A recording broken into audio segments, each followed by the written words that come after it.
This is the 5th year of Social Ice, and we expect anywhere from 15 to 20,000 people on the plaza each night.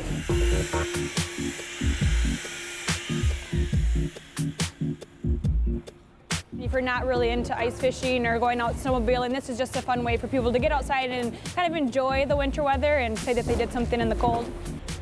It's really a unique creative outlet and a really interesting medium too. All of our works of art don't last, which is kind of a cool aspect of it. It's a little bit of job security. I think the first time I ever picked up a chainsaw, I was about 13 years old when we lived in Chicago. The project is what really intrigues me. Projects like this where we're doing 7 12-foot ice bars. We're also doing 10 block and 15 block seating areas. We're doing fire pits. Each of our blocks are 300 pounds. They're 40 inches tall and 20 inches wide, and they're artificially made.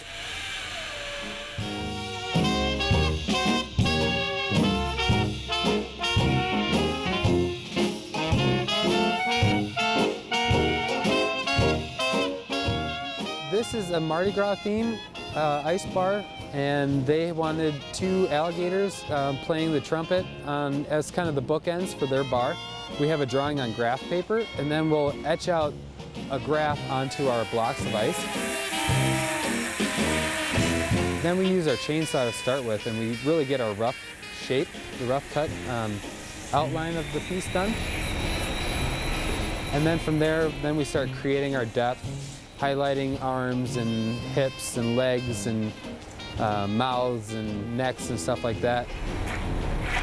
I think the ice bar in total will take about 8 hours to make.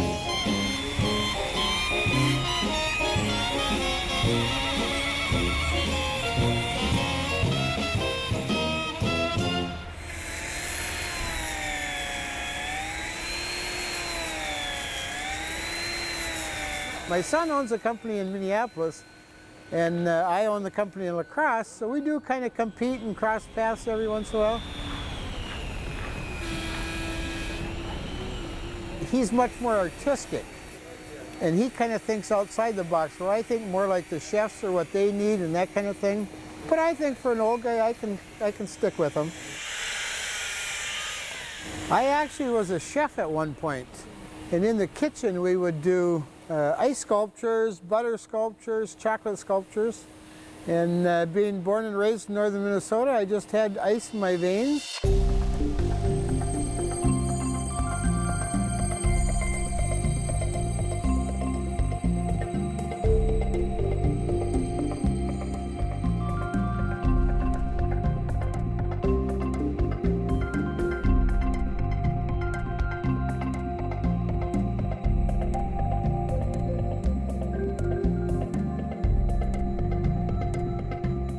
It's a nice medium to work with because there's really no grain to it. It's soft, so it's very pliable, at least when it's close to freezing. The colder it gets, the more brittle it gets. Once it starts melting, it kind of takes on more of a modernistic look to it, and I don't mind that either. You can get 13, 14-year-olds stop and take a look at it and really be wowed by it, or you can have 80-year-olds that are really impressed.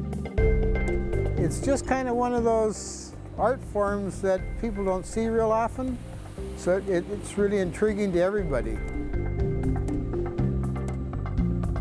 90% of the time we stand in our little shops with our earplugs on, all by ourselves, with electric tools and water, and we don't get much reaction from anybody around us. So by getting out with the crowds and seeing their reaction, it really kind of gives you that gratification that you don't get most of the year. Something really unique, and I mean, it's outdoors, ice bar. It's pretty cold, but it's just an adventure.